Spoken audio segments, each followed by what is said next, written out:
Et on se retrouve pour le club expert. Notre invitée aujourd'hui est Clémence Rytleski, présidente d'Ambassia Patrimoine. Bonjour Clémence. Bonjour. Bonjour Laura. Bienvenue. Bonjour.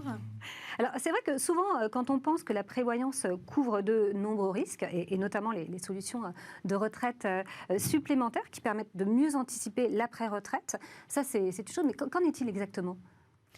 En fait, la prévoyance couvre un certain nombre de risques. Ça correspond à des solutions assurantielles qui sont souscrites soit à titre individuel, soit à titre collectif, et qui permettent de couvrir les risques que sont l'incapacité, l'invalidité, le décès, voire la dépendance.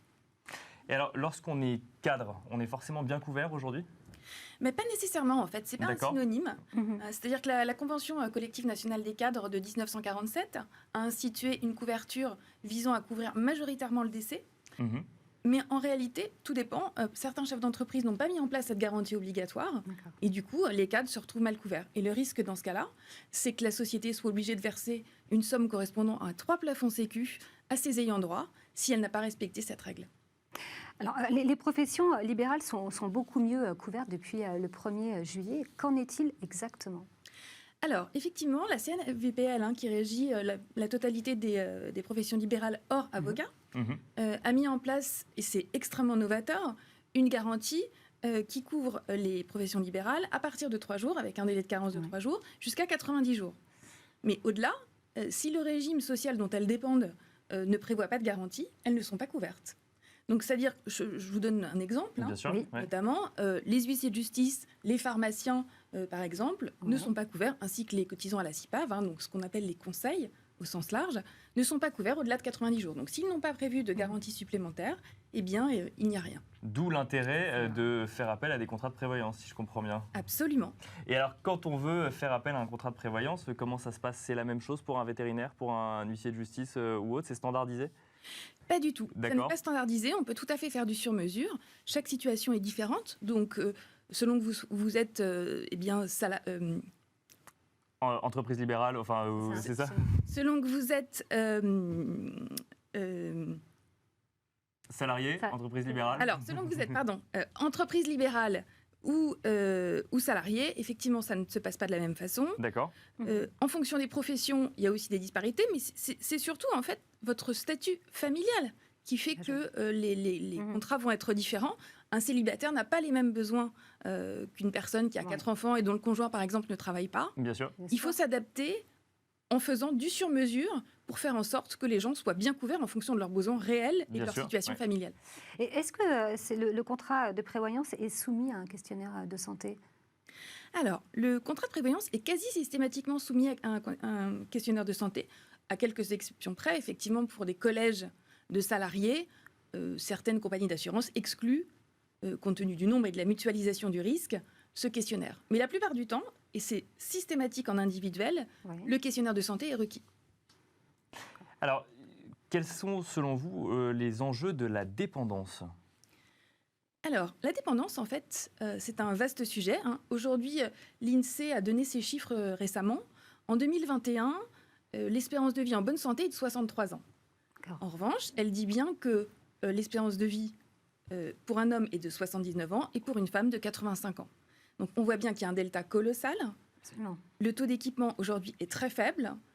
Et du coup, il y a un vrai enjeu, en fait, et pour les assurés et pour les assureurs. Cette nécessité de faire appel à des contrats de prévoyance, elle est bien comprise par les gens avec qui vous discutez, et notamment par les chefs d'entreprise ou par les cadres ? Alors, pas nécessairement. D'accord. La plupart du temps, ils méprennent, en fait, leur statut. Ils se disent je ne suis pas encore concerné ou je suis déjà protégé alors qu'ils ne le sont pas, c'est ça ? Absolument. D'accord. Alors, il y a plusieurs choses, en fait. Soit parfois, il y a une forme de refus d'aborder ces sujets, parce qu'on se confronte Ça à arrive ça. souvent, ça ? Oui, ça arrive, oui. C'est toujours des sujets un peu complexes à aborder, C'est vrai, de c'est prévoir vrai. le pire en fait.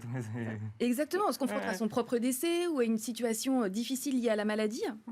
Et puis certains, effectivement, ont déjà des contrats, mais ont des contrats qui ne sont plus adaptés puisque chaque situation change. D'accord. Vous pouvez avoir un bénéfice qui, Ah oui, à la d'accord, hausse, à la baisse. Il y a beaucoup de choses qui évoluent, en fait. Et donc en fait, on peut le faire évoluer son contrat de prévoyance tout au long de sa vie. D'accord, c'est pas une fois on a pris un contrat de prévoyance parce qu'on est dans telle entreprise face à telle. Bah oui, effectivement, si on change en fait de rôle au sein de l'entreprise ou si on change de situation familiale, et c'est plus la situation familiale qui va jouer que le rôle au sein de l'entreprise. Alors, ça dépend. Si vous êtes cadre, vous dépendez d'un collège cadre. D'accord. Donc, tous les cadres d'une même catégorie auront les mêmes garanties, bénéficieront des mêmes garanties. D'accord. En revanche, pour un TNS, là, il y a un vrai enjeu individualisé. Et si on est chef d'entreprise, c'est la même chose que si on est profession libérale ou c'est encore autre chose? Alors, chef d'entreprise, tout dépend du statut. D'accord. Ça Si dépend vous du êtes- coup de la société, du type de Exactement. société, si on est Ça dépend de la gérant forme ou si... juridique. D'accord. Oui. Ça dépend de la forme juridique de la société et de votre statut, en fait. Si vous êtes un assimilé salarié en SAS, Mhm. vous dépendrez effectivement d'un statut type salarié. Si en revanche, vous êtes gérant majoritaire d'une SARL, là, vous aurez bien un statut de TNS. Et les chefs d'entreprise, là, pour le coup, pareil, ils n'anticipent pas forcément cette nécessité de prévoyance, alors que pour le coup, ils ont conscience que leur retraite repose un peu plus sur eux, que ils n'auront pas de chômage ou autre. Là, ils ont conscience, c'est quoi? C'est un manque d'information sur la prévoyance ou un manque d'envie de prévoir? Alors, on peut être confronté aux deux. D'accord, ok. C'est très Ça dépend du variable. profil, C'est ouais, ça. c'est ça. Après, c'est un sujet très psychologique, la prévoyance. Bien sûr, ouais. C'est exactement comme le fait de préparer sa succession. Mhm. On a envie de le faire, on a envie de se pencher sur la question ou pas. D'accord. Donc là, c'est très variable d'un individu à l'autre. D'accord. Et en moyenne, on le fait évoluer combien de fois, ce contrat? Alors, généralement, ce qu'on conseille, c'est de le faire évoluer au moins tous les 3 ans. Ok. quand même. Ah oui, c'est récurrent. Ouais. Ou en tout cas, de s'assurer que les garanties mises en place correspondent toujours à la situation de la personne en question. Il Et ne alors faut pas le faire et l'oublier, quoi. Absolument, Faut pas le surtout faire et pas. l'oublier, ouais, c'est ça, on s'en retrouve ça. un peu trop tard. Sur les quelques secondes qui nous restent, vous nous disiez justement que vous conseillez de le faire tous les 3 ans. Quels sont les conseils que vous donneriez à un chef d'entreprise, moi j'imagine, ou une chef d'entreprise qui aurait 40 ans, un petit peu d'expérience du coup professionnelle, mais qui n'aurait jamais anticipé sa prévoyance? Quelle est la première chose à faire? Alors, la première chose à faire, c'est effectivement se couvrir en cas d'arrêt de travail et D'accord. de décès.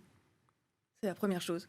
Faire en sorte que ses ayants droit, ses enfants, son conjoint récupèrent de l'argent en cas de décès prématuré. Mhm. Et puis aussi et surtout, s'assurer qu'ils bénéficient bien d'un complément de rémunération en cas d'arrêt de travail, Bien sûr. ne ouais. serait-ce que pour être sûr que l'entreprise va se poursuivre.